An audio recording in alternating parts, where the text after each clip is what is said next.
Hello guys, welcome to Make My Exam. This is Amit Pandey और आज हम करेंगे सेकेंड एपिसोड जिसमें होगा दम, वो टाइम लेगा कम। यानी पहला हम कर चुके हैं जो आपने देखा, you guys appreciated that. So I just want to make clear that in this episode we're gonna discuss questions, different types of questions जो आपको बहुत अच्छे से समझना है, उस ट्रिक्स को अपने एग्जाम्स में आपको अप्लाई करना है। तो गाइस ध्यान रखें, हमें पूरा काम करना है और ढंग से करना है। कहने का मतलब जब मिल बैठेंगे तीन यार, आप में और ब्लैक मार्कर, तो काम करेंगे। अभी शुरू करते हैं। पहला क्वेश्चन कि देखिए आपकी स्क्रीन पे नजर आ रहा होगा कि if a train overtakes to persons who are walking in the direction in which the train is going at the rate of 2 km per hour and 4 km per hour and passes them completely in 9 and 10 seconds respectively. Find the speed and length of the train. देखिए कहने का मतलब कि एक train है, ऐसा एक train है और यहाँ दो आदमी है, मतलब मैन 1 और ये दूसरा आदमी है मैन 2। ये ट्रेन इनको पास कर रही है। एक को कितनी देर में पास करेगी? एक को पास कर रही है 9 सेकेंड्स में और दूसरे को पास कर रही है 10 सेकेंड में। और इसकी स्पीड कितनी है? 2 किलोमीटर पर आवर। और इस वाले आदमी की स्पीड कितनी है? 4 किलोमीटर पर आवर। अब हमें कुछ पता ही नहीं है, बस हमें इतना पता है कि यहाँ 9 सेकेंड लगता है और यहाँ 10 सेकेंड लगता है। क्वेश्चन अगर आप देखेंगे, x अज्यूम करेंगे, बहुत टाइम लगेगा भाई, और x अज्यूम करोगे ही नहीं। तो देखोगे क्वेश्चन, अपने आप समझने की कोशिश करें कि अगर मैं कहूँ कि इस ट्रेन में कुछ लेंथ था और वो लेंथ था l और इसकी कुछ स्पीड है, मतलब ये ट्रेन अगर इस आदमी को, मान लो this is a man, this is a train, और ये ट्रेन इस आदमी को क्रॉस करती है, so what it does, it just covers a distance जिसकी लेंथ के बराबर। तो आदमी बदलेगा तो क्या होगा? ट्रेन की लेंथ तो तब भी सेम रहनी है, तो ट्रेन की लेंथ तो सेम रहेगी, और ट्रेन की लेंथ रहेगी सेम तो डिस्टेंस होएगा सेम, और डिस्टेंस अगर सेम होता है तो स्पीड का रेशियो क्या होगा हम देखते हैं। स्पीड ट्रेन की है यहाँ पे, ठीक है। अगर मैं कहूँ कि टाइम का रेशियो है यहाँ क्या, दैट इज 9 × 10, तो स्पीड का रेशियो क्या होगा? 10:9। भाई जाहिर सी बात है, क्या सेम है? डिस्टेंस सेम है। डिस्टेंस सेम है तो टाइम और स्पीड का रिश्ता क्या होता है? उल्टा होता है। अभी ये 10 है और ये 9 है, ये क्या है? स्पीड का रेशियो। x मानेंगे नहीं, ये हमने कसम खाई हुई है। इनका डिफरेंस कितना है? 1। 10 और 9 का डिफरेंस यहाँ कितना है? 1। बट एक्चुअली इनकी और इसकी स्पीड में डिफरेंस क्या होगा? आपको पता है कि जब ये वाली ट्रेन क्रॉस करेगी तो अगर ये अज्यूम कर लेते हैं कि x है तो यहाँ x-2 होगा, और ये सेम डायरेक्शन में तो x-4 होगा। वो आपको रिलेटिव स्पीड के कॉन्सेप्ट से पता है, पर अगर हम दोनों का डिफरेंस निकालेंगे तो 2 आएगा। और यहाँ एक्चुअली कितना है? 1। वहाँ कितना? 2। 1 का मतलब 2, डिफरेंस 1 का एक्चुअल पिक्चर में 2 का, तो 1 का मतलब 2, तो 10 का मतलब 20, 9 का मतलब 18, 10 का मतलब 20, 9 का मतलब 18, यानी ये कितना आ गया? 20 kilometre per hour. This is 18 kilometre per hour. अब ये 20 किलोमीटर पर आवर है और ये 18 किलोमीटर पर आवर है, और इतना ध्यान दो ये टाइम है, सेकंड में है। चलिए इसका पहला पार्ट करते हैं। पहला पार्ट पूछा है स्पीड। अभी ध्यान से देखो, ये कितना है? 20, पर कमी कितनी हुई? 2 की, यानी होना कितना चाहिए था? 22। ये कितना है? 18, कमी कितनी हो रही है? 4 की, यानी एक्चुअल स्पीड कितनी होनी चाहिए? 22 किलोमीटर पर आवर। तो स्पीड जो होगी वो 22 किलोमीटर पर आवर होगी, ट्रेन की स्पीड। ये आपका आंसर आता है। अभी कोई पूछे लेंथ क्या होगा, तो ये 18 किलोमीटर पर आवर है, ये 10 है, इसको क्या कर लो आप, मीटर पर सेकेंड में कन्वर्ट कर लो। तो 18 इंटू 5/18 ये स्पीड है और ये टाइम है। तो डिस्टेंस क्या होता है, स्पीड इंटू टाइम, बट लेकिन ये सेकेंड में था तो कन्वर्ट कर लेते हैं। 18 इंटू 5/18 इंटू 10, आंसर कितना, 50 metre. This is what, distance. और ये डिस्टेंस बराबर किसके है, लेंथ के। तो लेंथ कितना हो गया, 50 मीटर, और स्पीड 22 किलोमीटर पर आवर। ये ऐसा क्वेश्चन है ना guys, without x to do is the toughest job. मतलब आप किसी भी बुक में, in most of the, I mean in all the books you see x there in all the concept, but अगर बेसिक फंडा स्ट्रॉन्ग करोगे तो orally कर सकते हो। If I see the question then difference 2, 1 का मतलब 2, 10 का मतलब 20, 9 का मतलब 18, 10 20 कब हुआ, जब 2 कम था यानी 22, 18 कब, तो 4 कम, क्योंकि जब अप्रोच करते हैं ना चीज़ों को तो स्पीड घट जाती है। तो ये भी 22, यानी स्पीड कितना हो गया 22, और पूछो टाइम लेंथ, तो स्पीड इंटू टाइम, लेंथ, काम खत्म।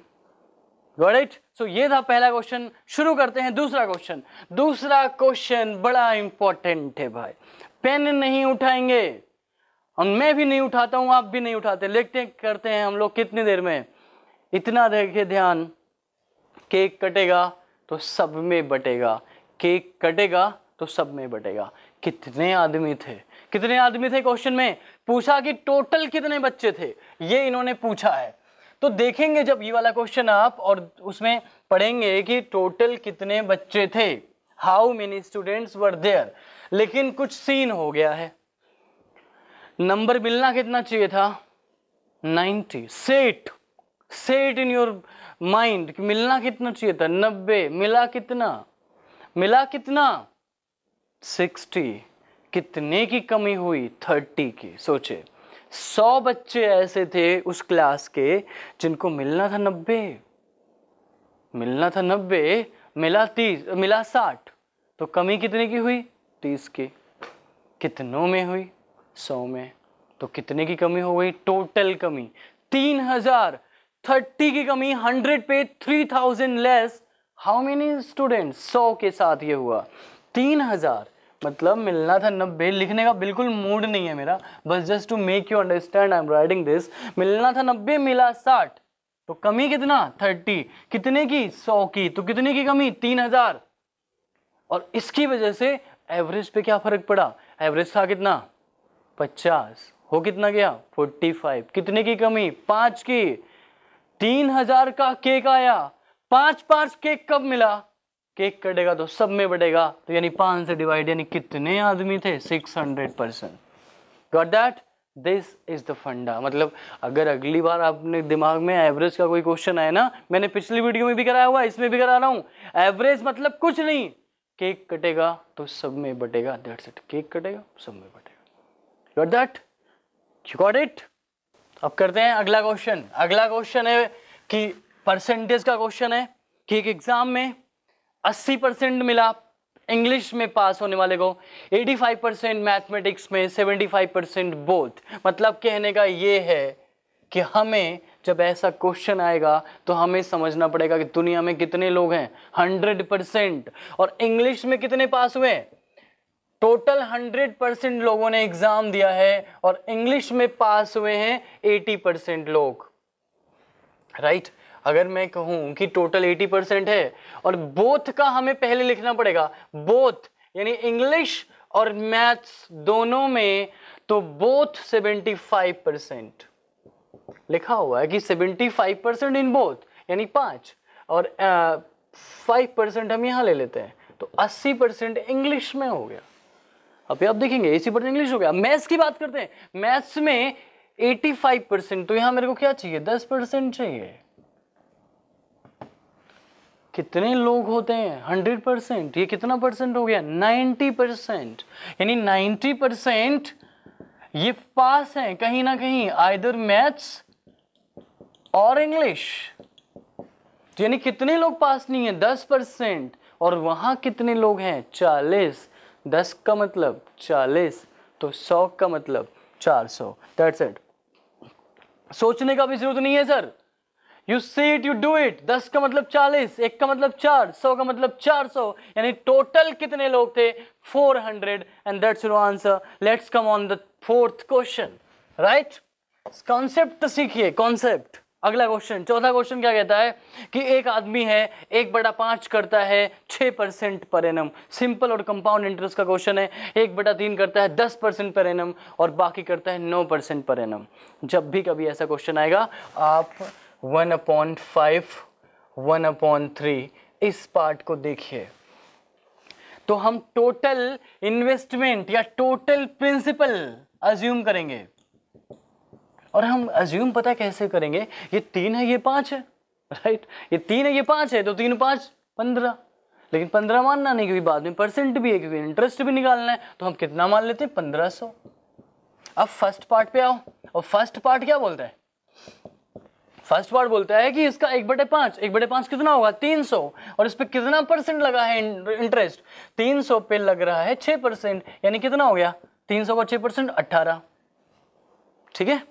टोटल हम सीआई करेंगे। सेकेंड पार्ट भी देख लो, सेकेंड पार्ट कितना हो गया? 1/5, 1/3, 1/3 का मतलब 500, क्योंकि 1500 का निकाला, और 500 में कितना इंटरेस्ट लगता है? That is 9%। तो 500 पे 9% मतलब 45,